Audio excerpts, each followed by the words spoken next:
मसला यार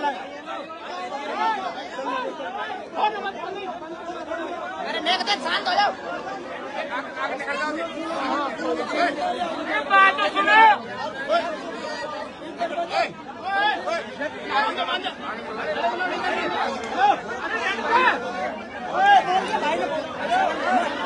media media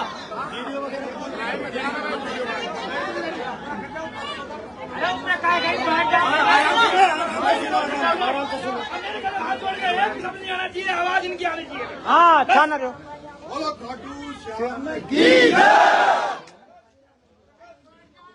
बोलो हिरामन बाबा की जय।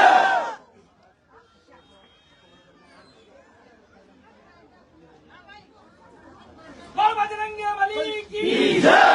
बोल सालासर महाराज की जय। बोल महतूपुर महाराज की जय। बोल सच्चे दरबार की जय। अरे लाइव मत चलाइए, कोई लाइव मत चलाइए।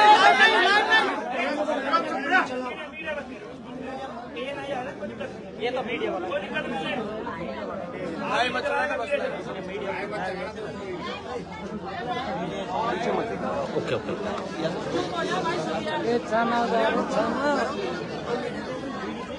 अरे यार बैठो ना यार, आप बैठो बैठो, आप बैठो, अरे बैठ जाओ भाई, बैठो, अरे बैठ जाओ, जो जहाँ ठीक है वही बैठ जाओ, बैठ जाओ, आपने आ जाओ, पीछे आ जाओ, यहाँ पे बैठ जाओ, बैठ जाओ, बैठ जाओ, बैठ जाओ यार।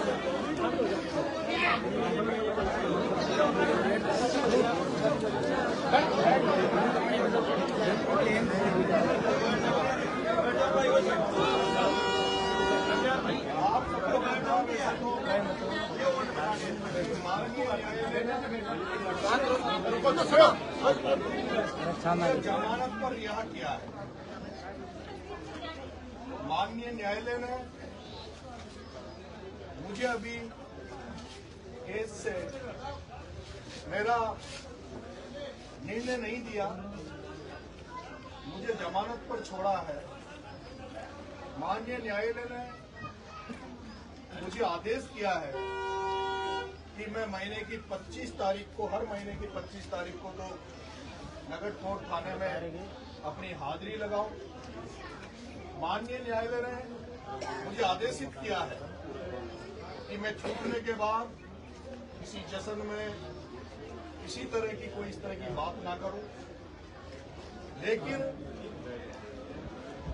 समरावता ने मुझे बेटा माना है और मैं बेटा बनकर ही अपने परिवार में आया हूं और मरते दम तक, जब तक मेरी शरीर में जान है, जब तक इस गांव के प्रत्येक बुजुर्ग की, प्रत्येक माँ की, प्रत्येक भाई की, प्रत्येक बहन की बेटा बनकर, भाई बनकर, आपकी बुढ़ापे का जो बुजुर्ग है उनकी लाठी बनकर आपकी सेवा करने का प्रण लेने आपके बीच में आया हूं। आज के बाद इस समरावता गांव में हर परिवार का मैं बेटा हूं, भाई हूं। जब कभी भी किसी भी वक्त मैं किसी भी कोने में हूं, किसी भी परिस्थिति में हूं, लेकिन अगर समरावता का एक बच्चे से लेकर माँ, बुजुर्ग, महिला, बहन, बुजुर्ग, कोई भी व्यक्ति इस बेटे को याद करेगा तो आपका बेटा जैसे सरवण ने अपने माँ बाप की सेवा करी, उसी तरह आपका बेटा सरवण बनकर आपकी सेवा करने के लिए आपके बीच में तैयार है।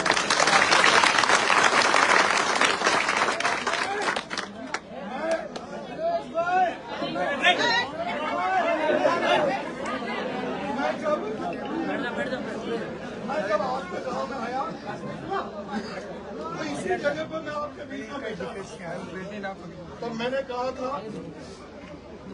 कि मैं एक ऐसे परिवार में पैदा हुआ हूँ, ऐसे खानदान में पैदा हुआ हूँ जिसमें ऐसा कोई, मुझे जब से मैं पैदा हुआ हूँ तब से मैंने मेरे माँ बाप से, मेरे बुजुर्गों से, मेरे परिवार से एक ही सीखा है कि भाई जो कोई भी गरीब हो, जिस किसी को भी जरूरत हो, चाहे वो किसी भी जात का हो, किसी भी धर्म का हो, कोई भी हो, लेकिन कोई अगर कोई असहाय व्यक्ति है, कोई कमजोर व्यक्ति है और जिसको ऐसा लगता है कि उसका कोई दही धोरी नहीं है और उसको आपकी मदद की जरूरत है, तो वो अगर आपके पास मदद आए तो मदद जरूर करो। और अगर मदद नहीं कर पाओ तो मेरे माँ बाप ने मुझे ये जरूर सिखाया है कि अगर दरवाजे पे आप किसी की मदद नहीं भी कर पाओ तो कम से कम अपने दरवाजे से किसी को खाली हाथ, किसी को बिना पानी पिलाए, बिना खाना खिलाए, किसी को सम्मान देने ये बिना मत जाने देना। ये मैंने मेरे परिवार से सीखा है। मैं आपको विश्वास दिलाता हूँ। और आपने जिस दिन यहाँ मैं बैठा था तो मैंने कहा था कि आप मेरा साथ मत छोड़ना, मैं आपके साथ पूरी दमखम से रहूंगा। और जब मैंने ये कहा था तो मेरी वो जो ढोल की बजाती है यहाँ बहन, मैं नाम तो नहीं जानता, ये बहन थी, बहन चित्रा थी, बहुत सारे लोगों में पहली बार आपके यहाँ आया था, मैं नहीं जानता। लेकिन मेरी माँ बहनों ने मेरे से कहा था कि बेटा हम तेरे को छोड़ेंगे नहीं। एक रामायण में एक कहावत है, रामायण में एक चौपाई है, रघुकुल रीत सदा चलाई, रघुकुल रीत सदा चलाई, प्राण जाए पर वचन जाए। और मैंने इस समरावता में अनुभव किया है कि वो घटना हुई तो आपने प्राणों को भी वो करके और मेरी रक्षा करी। वो मेरी माँ बहन है जो इस चबूतरे में, हीरामन के चबूतरे में मेरे गले लिपट गई थी और मेरे मुंह में जबान नहीं बची थी, तो वो मेरी माँ बहनें रो रही थी और मेरे से कह रही थी बेटा तेरे को हम कुछ नहीं होने देगा। मैं धन्य हूँ कि ऐसे गांव में मैं आया और उस गांव ने मुझे एक्सेप्ट किया, स्वीकार किया, मुझे बेटा माना।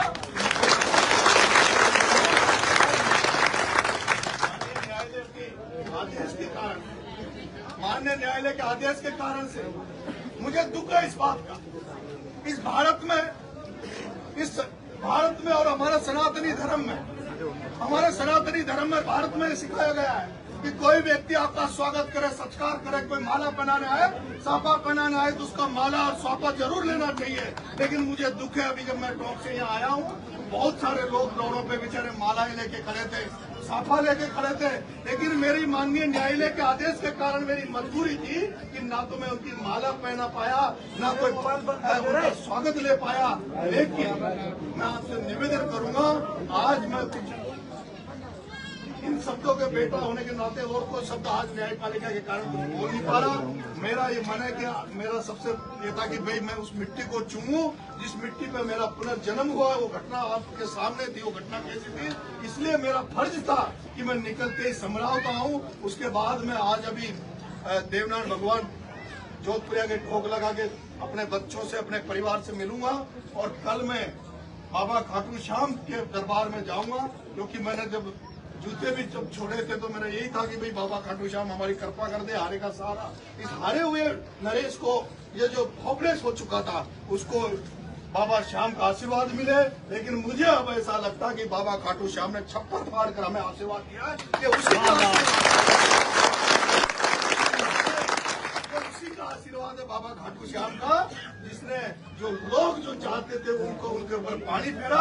इस बेटे को, जैसे इस बेटे को अंदर गया वैसे ही उसी रूप में वापस से बाबा खाटू श्याम की कृपा थी कि जो वापस बाहर आया।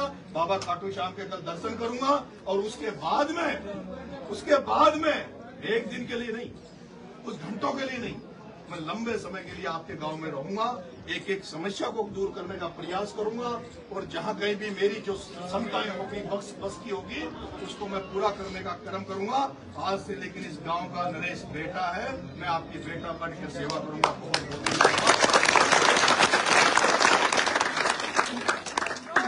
बहुत